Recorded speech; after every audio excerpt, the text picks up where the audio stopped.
Samantala, National Police Commission o NAPOLCOM nakatanggap ng feelers ng ilang individual upang bigay ng kanilang nalalaman sa kaso ng mga nawawalang sabungero. Liderato naman ng PNP, bukas naman kung sakaling gawing state witness ang ilan sa mga pulis na inilagay sa restrictive custody. Si Ryan Lesiga sa sentro ng balita.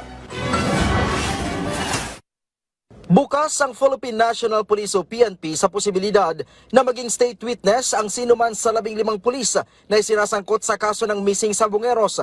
Ayon kay PNP Chief Police General Nicolas Torre III, magiging mabilis ang usad ng kaso kung makakakuha sila ng dagdag impormasyon mula sa mga taong sinasabing may partisipasyon sa misteryosong pagkawala ng mga sabungero.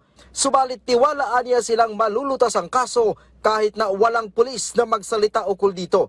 Kinumpirma din ni Torre na meron ng binibisita ang PNP na mga lugar sa Southern Luzon at Metro Manila na posibleng pinagtapunan sa bangkay ng mga nawawalang sabungero.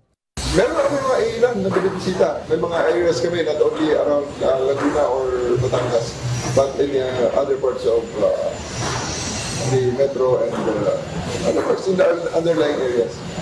Sa kanila namin ibigay at obviously. Alam niyo naman ako. Tuloy din umano ayon kay Torre ang koordinasyon nila sa NAPOLCOM kaugnay sa administrative case laban sa mga sangkot at sa Department of Justice naman para naman sa criminal case.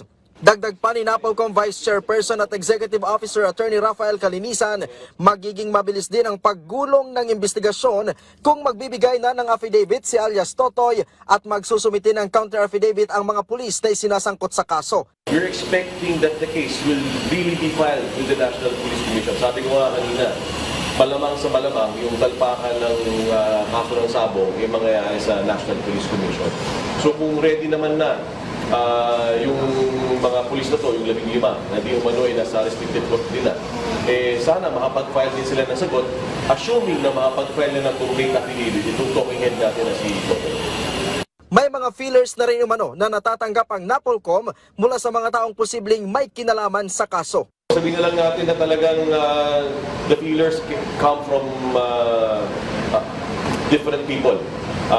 That can be a police officer also, that can be a civilian. But we are receiving feelers from different entities giving information. Ryan Lesiges para sa Pambansang TV sa Bagong Pilipinas.